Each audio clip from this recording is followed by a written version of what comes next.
Hi, thanks for joining us today. We are Nathaniel and Amy White, the Homemade Family, and we have been talking about chores for the last 3 weeks. Hot topic. Lots of great information in there. Today, we're doing our final session on chores, part 4 on chores, getting super duper practical in it. But if you missed the first 3 episodes, we really highly encourage you to go back, listen through. Even as we listen through it again, we're like, wow, that's actually so many good things, so many good points there. So anyway, go ahead and you can check that out at www.thehomemadefamily.com or on YouTube, search for The Homemade Family, Nathaniel and Amy White, or anywhere podcasts are found, search for Insight Now and just look for The Homemade Family. This is the July 2022 editions. That's where you'll find all our stuff on chores, just in case you're listening in a later date.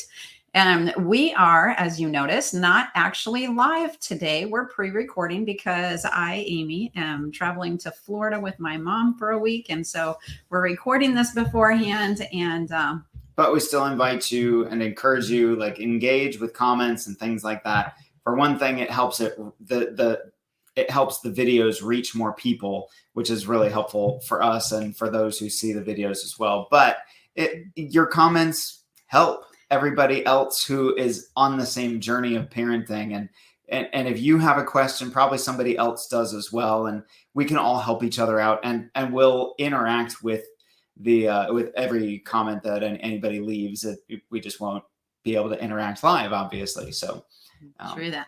Yeah. Okay. All right. Hop in. So we're going to throw a lot of options at you today. And so I'm just going to emphasize that word, options. There's going to be tons of ideas, tons of options, tons of potential ways of structuring chores in your home, managing them, all those kinds of things. But I want to just emphasize that these are really, truly only options, and we don't do all of them. We have done some of them in one season, and then they didn't work very well as our kids got older, or as we added more kids, or whatever. We've made lots of changes to fit what works for us in different seasons and different stages of life, and we encourage you to do the same. We're throwing the kitchen sink at you, and just pick what works. So just please feel free. Don't be overwhelmed by the amount of information that we give you, but just pick what works for you, whatever's helpful, and just keep this episode handy. Remember that this resource is here in the future. If you pick some stuff, try it out, find that it's not working, come back and try something else. So general preview of what we're going to cover today. We're going to talk about chore charts. Basically, how do you organize chores so that they work for you? We're going to talk about to pay or not to pay. Do you pay your kids for doing chores? Do you not pay your kids for doing chores? How is that different from what might be just a standard allowance that you give your kids? Those kinds of things. We're going to talk about age appropriate chores. What are just some suggestions of what can you have your kids start to do at different ages, and what is reasonable to expect of them to be able to do and handle. And finally, we're going to talk about tips to help make your transitions into chores successful, into having your kids do chores successful. So first up, chore charts. And I'm going to lead the way on this one because we'll lay just the little philosophical groundwork, and I'm going to go full on like infomercial salesman on this, like, but wait, there's more. But why we like chore charts. And then Amy's going to talk about different styles that there are out there and things like that. But this is why we like chore charts. First of all, it makes your expectations clear by defining who is responsible for what and how often they are responsible for it. So it settles so many questions. I think this is something like the next thing I have written here. It keeps you from needing to answer quite as many million times. What am I supposed to do? Or what do I do next? Or what do I have to do today? Or, people, you don't have to keep answering this question for your kids. And it can be, hey, check your chart, check your chart, check your chart. That's a very easy answer to give versus, well, let's see. Did you feed the dog yet? Hey, did you clean up after the dog yet? Hey, did you do your homework yet? Hey, did you, just check your chart. Is it done? And it just simplifies things. But about the clear expectations, it gets rid of arguments. It creates peace. It does all kinds of wonderful things. It helps you remember what different people are supposed to do. There's a lot of jobs to get done around the house. And if you've got a lot of kids, like we have a lot of kids, it can be a little tricky to remember whose job is what. And so this just helps. Again, it brings a settledness to that. Also, just a quick note on that one. That's the one thing that I really love about it, because sometimes if the kids are like, lazing around and they just don't know what to do with themselves, I don't always remember whose job is what or what today's chore is. So I can just take a quick look and just be like, oh yeah. Also, when I come across something or I'm checking in to make sure things actually did get done that day, then I have a quick and simple place that I can go to just see and then look, and yep, it keeps me on track, and I just don't have to keep as many things in my brain then. Love that one. Yeah. And on that, it gives you a clear, easy way to hold anyone accountable for not doing their responsibilities. Or if they say, yep, you check their chart, they've got to check on it, or they exit out or cross it out, whatever they do to say, yep, I did this.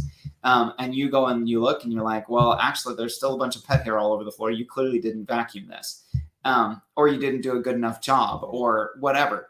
And so that's where you can come back, do some more teaching and training on what cleaning actually looks like when it's done to your standard, and have them do it again or whatever else. It makes that easier. Using chore charts is great because it helps create manageable workflow, even for things like sharing bathroom or shower time. We've got 7 people in our family, and as ours are getting older and we've got more preteens and teenagers, especially the boys, they're needing showers more often. However, there's really only 1 or 2 of them that need showers every day because they just stank if they don't.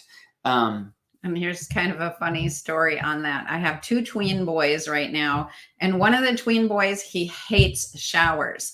And so this chore chart is good for me to make sure he's actually showering on the days he's supposed to shower.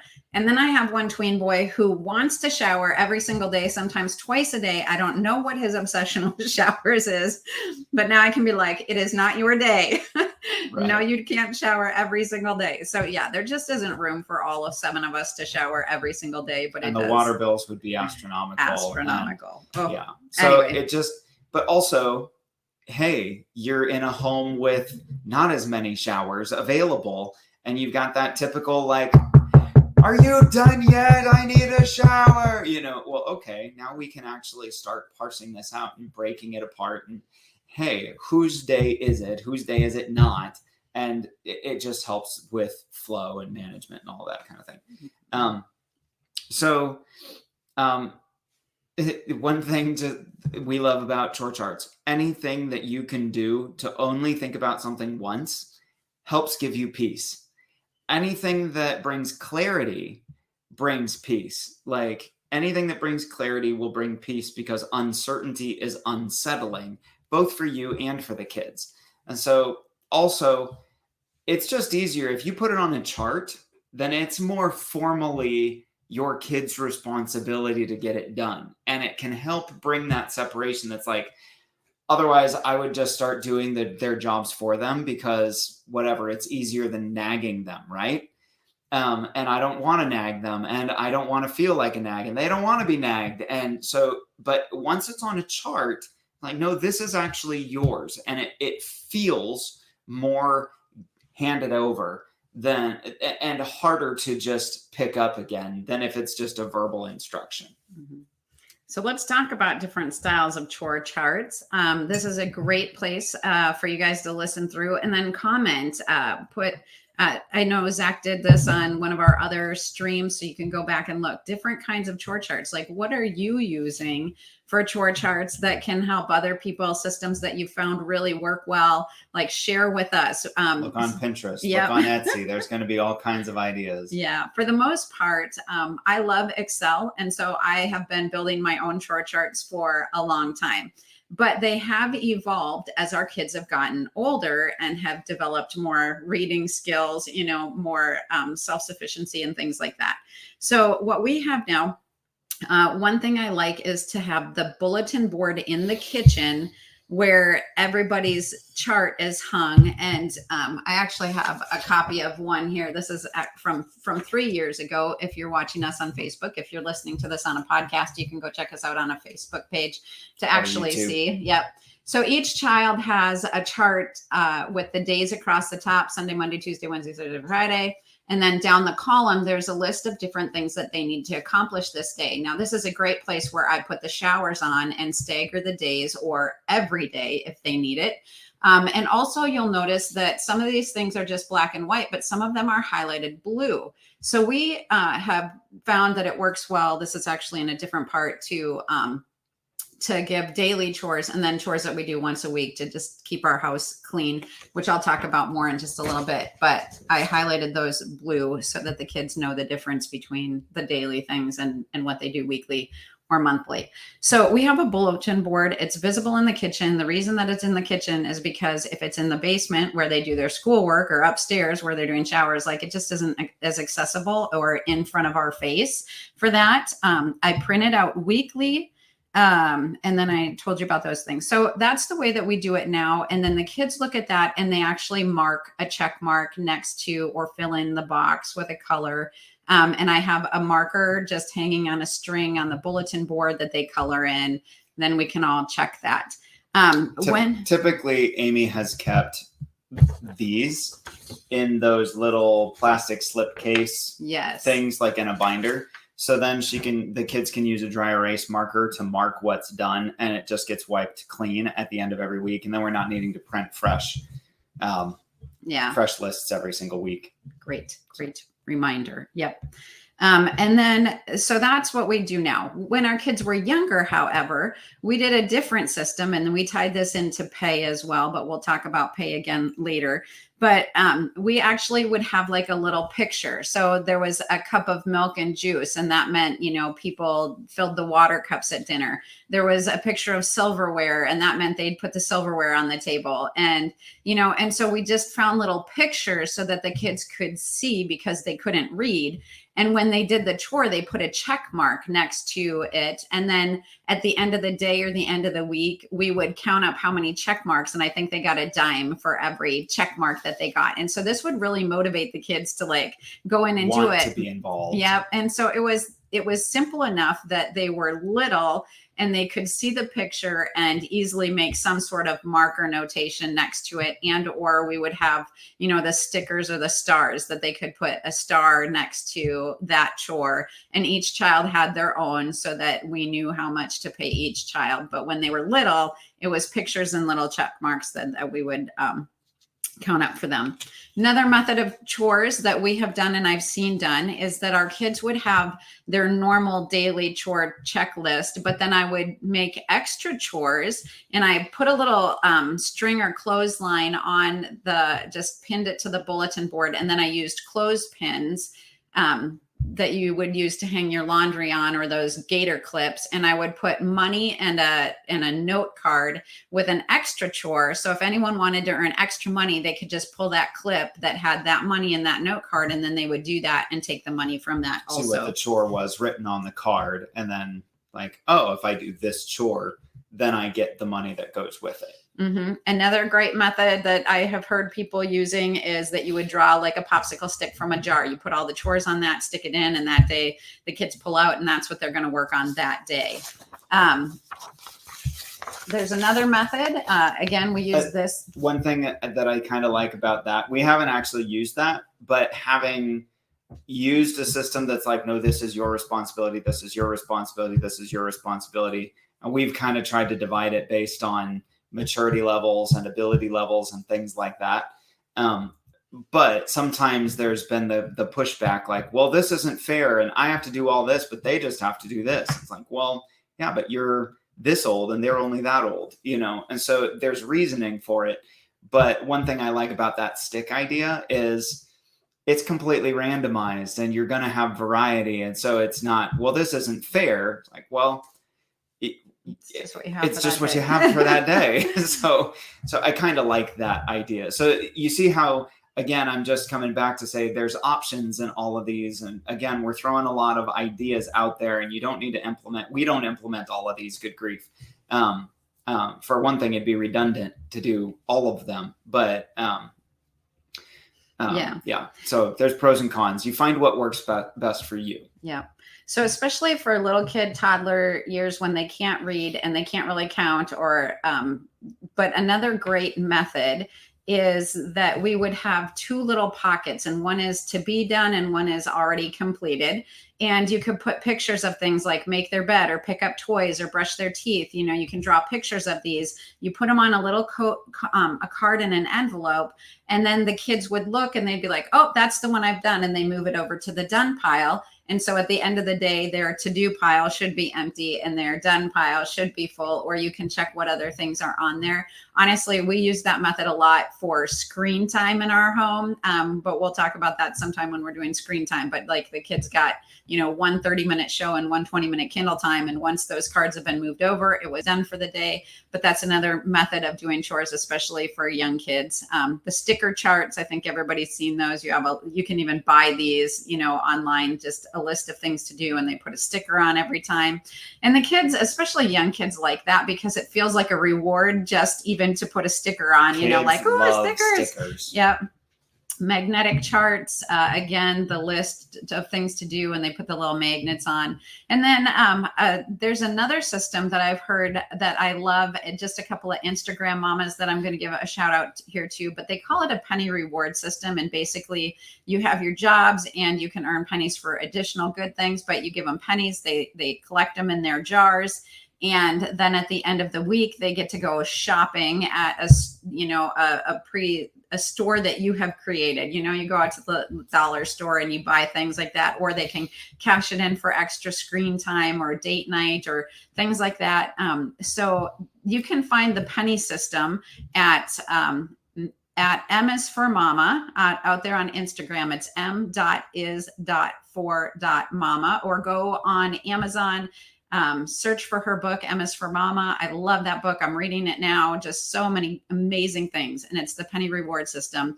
Also, Modern Farmhouse Family. That's at Modern Farmhouse Family. Again, on Instagram. And you can search their little saved things, the little circles under their profiles for the penny reward system. Both of these guys have an amazing reward system that if that works for you and you'd rather not just be handing out cash, but love the gifts idea, then I highly recommend that one too.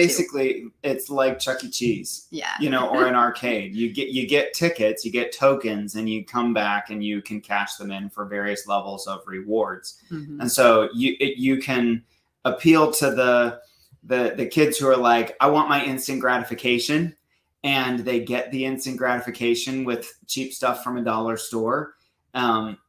Or you've got your planners and savers who are like, no, I'm going to save up until I get a dinner out with you. The big one. I get a movie night. I get a whatever it is. And they get to actually, so they get a little bit more say in choosing their reward. So again, it's just, you can do chores in a way that brings life, in a way that actually engages your family in a way that is life-giving and joy-bringing and fits personality and all of those. There's a way to bring this so that it's not just, I got to clean the house today. Yeah.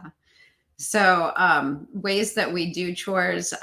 First of all, we divide chores into daily, weekly, and monthly chores, though we don't do monthly, but Nathaniel's family did growing up. So he'll talk about that a little bit more. But the daily chores are the things that happen every day or repeatedly. Emptying the dishwasher, setting and clearing the table, feeding the pets, practicing piano, showers and self-care.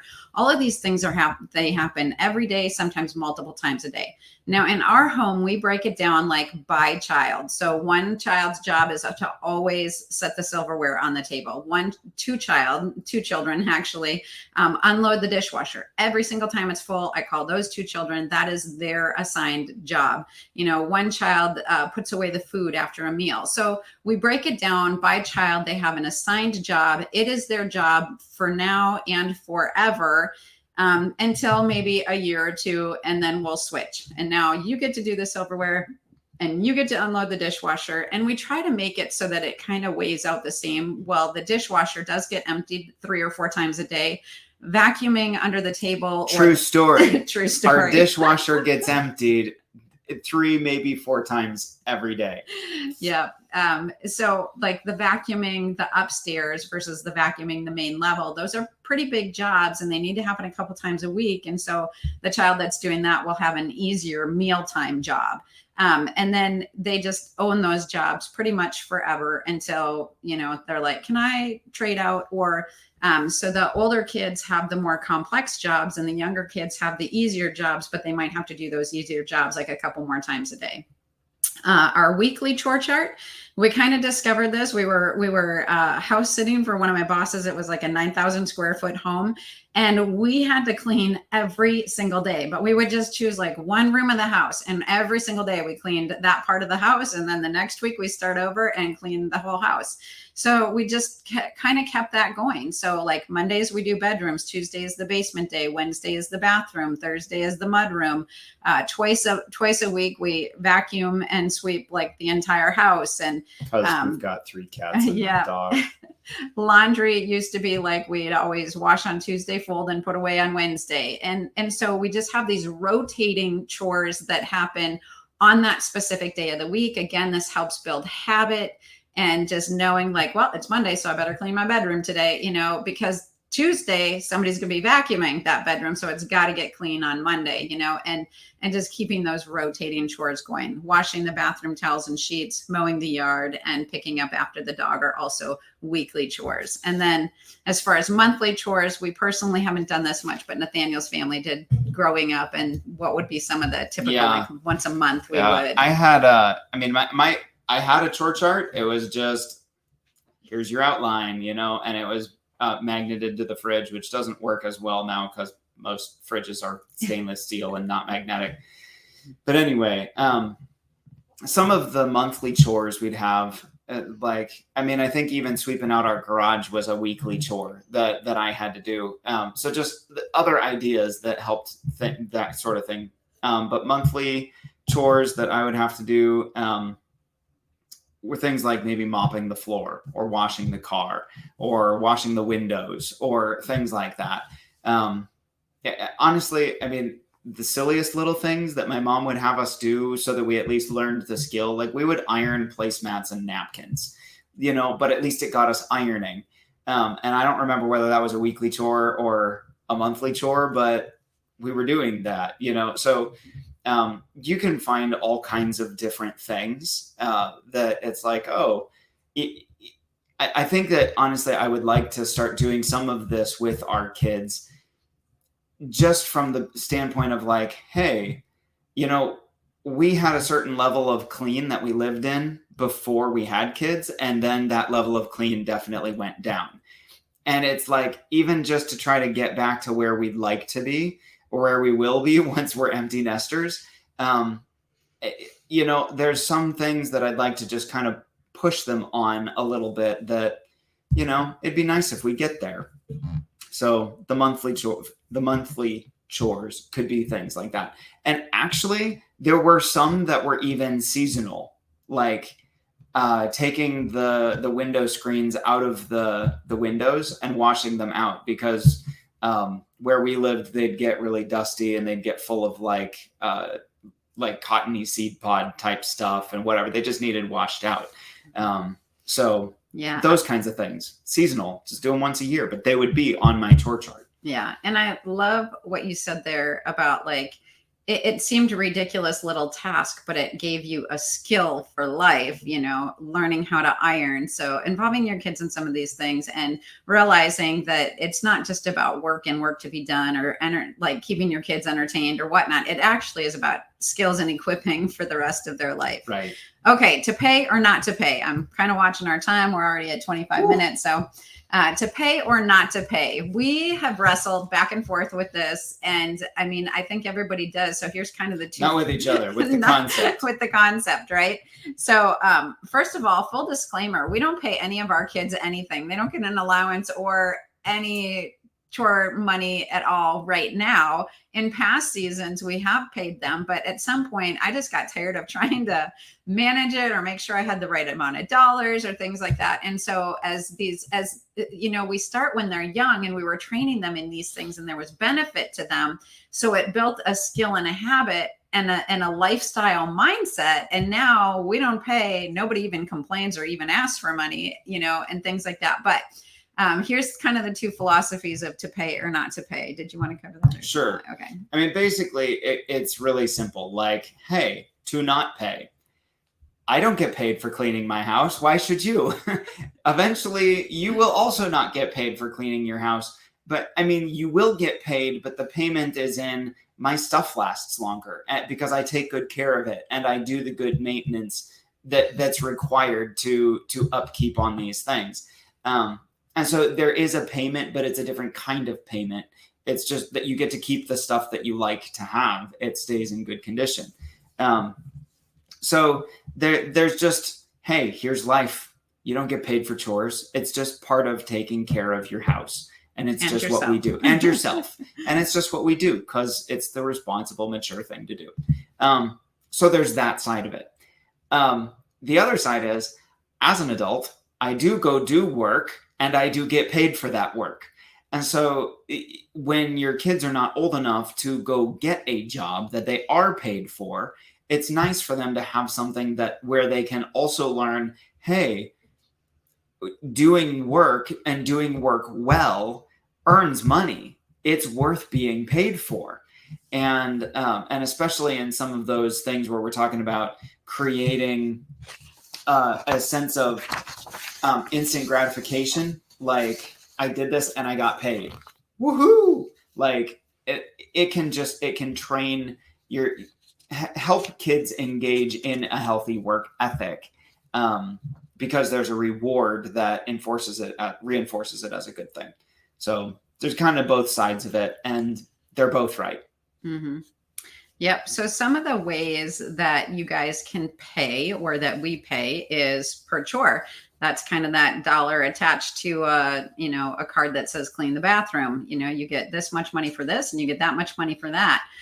You can pay a flat rate. Pay a fat rate. Flat rate. You know, we would be just $3 a week if you did all your stuff. But then if you didn't do your stuff, then now we're going to start docking you. So the check marks and that being worth like 10 cents every time they did that thing, you know, then that motivated them to do extra things. You can do a flat rate with bonuses.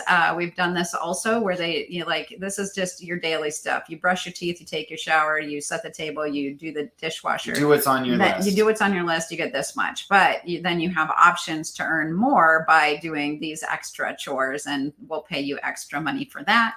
The penny reward structure, which we already talked about, you earn pennies and then that adds up, or tokens, and that adds up to what you can spend on later, having different levels of what they can receive with those pennies and tokens so that they can have instant gratification or they can save for the bigger things down the road.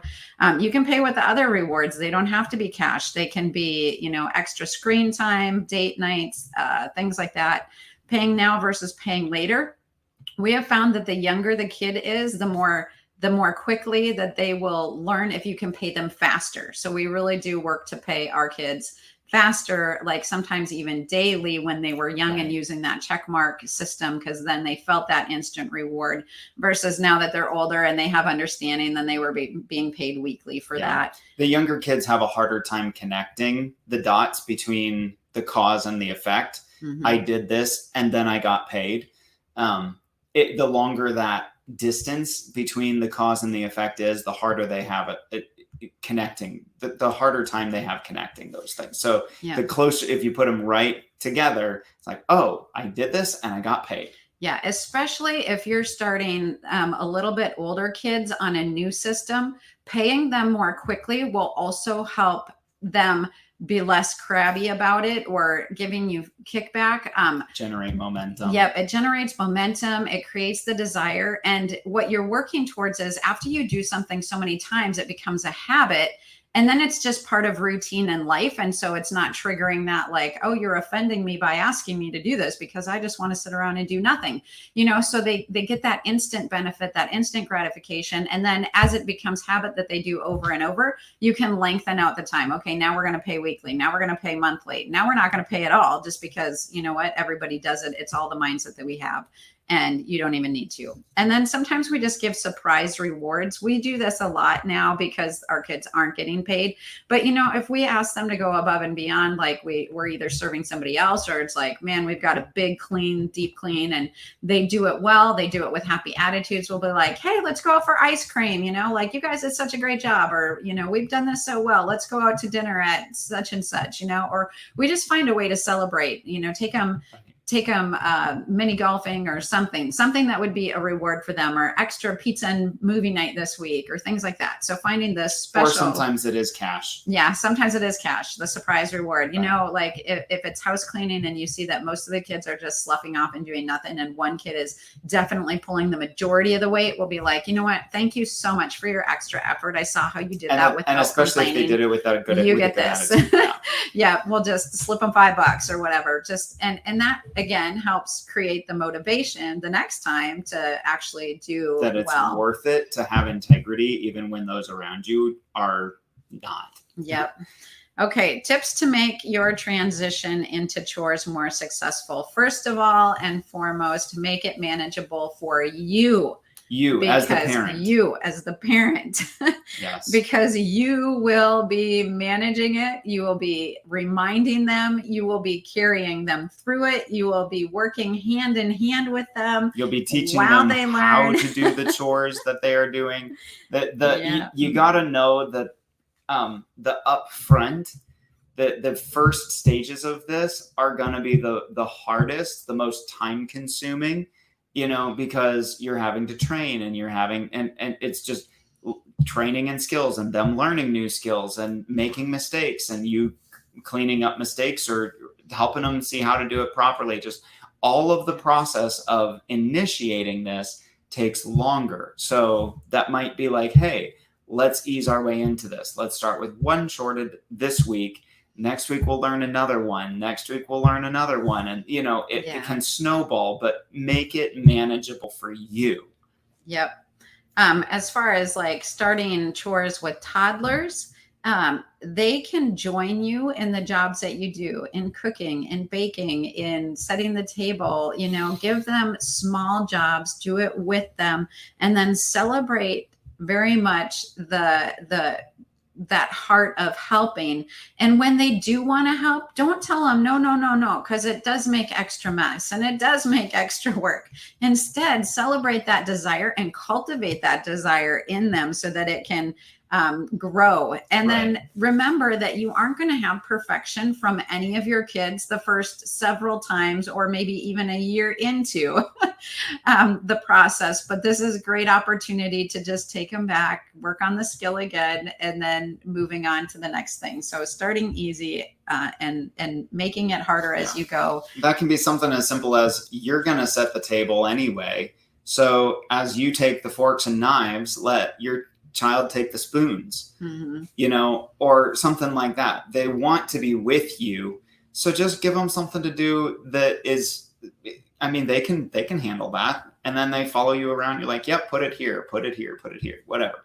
Yep. And then don't expect that kids will always do their chores just because they're supposed to. Like I said, that's why I like to hang it in the kitchen, is so that I can stay on top of it. Because even several years into this, and with kids who are amazing and who are helping, they still just don't always get up and see the task that needs to be done. and oftentimes like the trash and recycle, like I have to specifically say like I can't get any more recycles into the recycle bin, it's falling all over. But I want to share just one quick encouraging story that encouraged me in this to realize that my kids aren't just sloughing off or screwing around. But there is a world-renowned public speaker, really amazing guy. He now has an adult son who has also become a really amazing public speaker, and they travel around the world, and they're just doing amazing world-changing things. But the dad tells the story of how even when that son was a teenager, every single day he had to be like, take the trash out. You know, the kid just didn't see to take the trash out, even though it was his job, even though he did it every single day. He still needed to be reminded every single day. And I was like, okay, we have good kids. Even if I have to remind them, like, hey, the trash is overflowing, the recycles are overflowing, like, it's okay. Don't take it personal. Don't think your kids are losers just because they're not doing what should be obvious to them. Just simply like, hey, the trash is full. Could you do that? Or, hey, you missed this chore. Could you do that? And, you know, and they do it. They do it joyfully and willingly. So, yeah.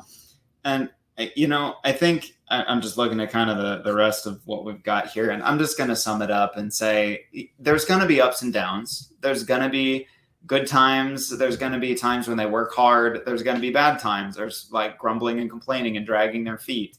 You know, I think obviously as parents, we're always training towards good character and good choices and things like that. So obviously we're going to engage like, hey, no, these are your responsibilities. Just because you complained, it doesn't get you out of this. Just because you threw yourself on the floor and you threw a temper tantrum, or you raged and you yelled at me and you told me how mean and horrible and awful I am, that I'm ruining their life because I asked you to pick up your clothes from your bedroom floor. Like, no, these are still their responsibilities, but we can hold that line kindly and gently and firmly and consistently. And the more consistent we are, the more that we help connect the dots to this is actually loving them. They're going to be responsible for this in their own home someday. We want to make sure they're ready for that. This is just creating a good space that we're all going to enjoy being in, that we feel more peace when it's clean. This is health benefits. Like, we're not hoarders and germ collectors in, you know, we're not, our house is not one giant petri dish of bacteria because we keep it clean. Just all these kinds of benefits that we give to each other and to ourselves. We love well, like we keep casting vision, we keep leading, and we keep holding these boundaries firmly but kindly. And you'll see growth, you'll see improvement, but yeah, just stick with it over time. And that's how we grow. It's not, I've got great structure and therefore everything's going to be perfect. It won't be. mm-hmm. Yeah, I think just my final note on that too is, you know, just that it's okay to try something, but I would say give it at least 30 or 40 days until you decide that that system doesn't work and you try a new one. And again, we've tried most of these systems and they have just evolved as our kids get older, as we add more kids into the chore mix and things like that. Like, don't just be like, oh, I have to have this style. If the first one doesn't work for you, try it again. But do remember that it takes 21 days or 21 times of doing something consistently to make it a habit. And so, and before that point, it's going to be a little bit more work. But after that point, it gets easier. So just stick with something for a while. And then if you're like, yeah, this really, really doesn't work, then move on to the next thing and then find what does work. And again, little tweaks and evolution over time will create the home and the peace that you're looking for. So we are going to finish up just with a quick list of age-appropriate chores that we have found. Again, you guys can add to this list in the comments for everybody who is looking for, like, yeah, my toddler already does this, but what else can they do? Or my preteen is doing this, but I feel like they could do more, you know, like, so what can we do here? Why don't you? And again, these are guidelines. You know, your kids. You know your kids. If they're more capable, not ready, whatever. But don't give the steak knives to the toddler, please. Right? Yeah. So kind of 2 to 4 years old, 2 to 4 year old, they actually can be putting away their own laundry. We have pictures of our family sorting laundry together, and we've got toddlers who are actually helping with the process. They have a very short attention span, but they can help for a while. Put away laundry. They can you change their diaper. They can throw it in the garbage. We have friends who the family would do the dishes, and then the toddler would push the button to start the dishwasher. They can push the button on the dishwasher. They can feed the dog or the cat. They can help throw laundry into the washer or dryer. Amy's got a funny story of Adonai helping one time about that age, and Adonai is just laughing as she's doing it. And Amy asks her, like, why are you laughing? And she's like, tee, I'm only putting my clothes in. And it is on tippy toes, like up over the edge, but it was, something we were doing together. It was good. Yep. Mm-hmm. They can help put away their shoes, line them up where they belong. They can help fold towels, basic, large motor skill type things. They can put silverware on the table, not probably properly setting the table for those of you who properly set the table like I grew up doing. Or they can maybe pass out paper plates. They can help some with cookie baking, decorating, those kinds of things too. Again, a note about young toddlers is they probably will not be able to do these things by themselves. It will be with you. As they get older in those toddler years, then yes, they might be able to do some of those skills by themselves. Okay, 5 to 7 year olds, setting and clearing the table, taking out the trash, especially bathroom trashes that aren't bigger than they are. The kitchen trash, they might have a little trouble with that, or dumping the recycles into the recycle bin. That might be up over their head, So bathroom trash is definitely easy there. Making their bed and cleaning their bedroom, helping unload the dishwasher. They can water plants with some supervision.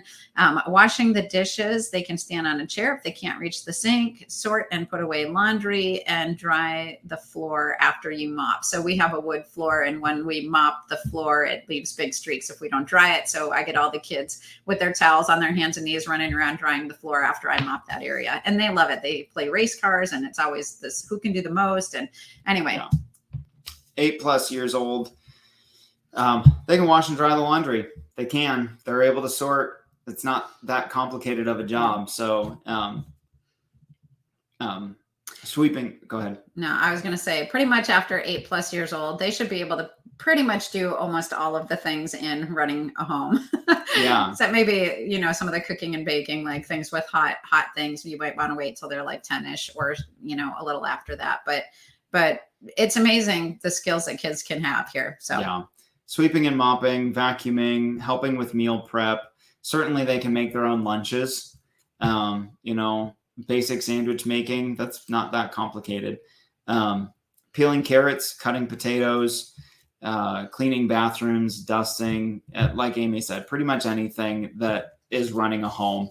And remember, some of where this is coming from for us, what challenged us in this was just hearing stories from history and pioneer stories and thinking and realizing, honestly, teenagers were adults in most of human history, in most cultures of human history, that by the time they were teenagers, they were running homes. You can even now still see pictures of 5-year-old shepherds in Africa, and they're managing the flock on their own, and they're off by themselves all day, but they're skilled laborers doing an important job, and they're holding a responsibility all day long. And so it's just a question of what are we willing to train our kids to do more than what are they able to handle. I think that honestly, culturally, we've swung so far into babying our kids that we're just creating less competent adults. And so we're trying to just bring us back to recognizing our kids really are amazing and special. And this is one of the ways that we can help raise them up into greatness, honestly, is just through chores. Yeah. Well, thank you so much for hanging with us. Again, we'd love to hear your comments and feedback, and feel free to share this whole series with friends that are looking for some advice in this area. Take care. We'll see you next week.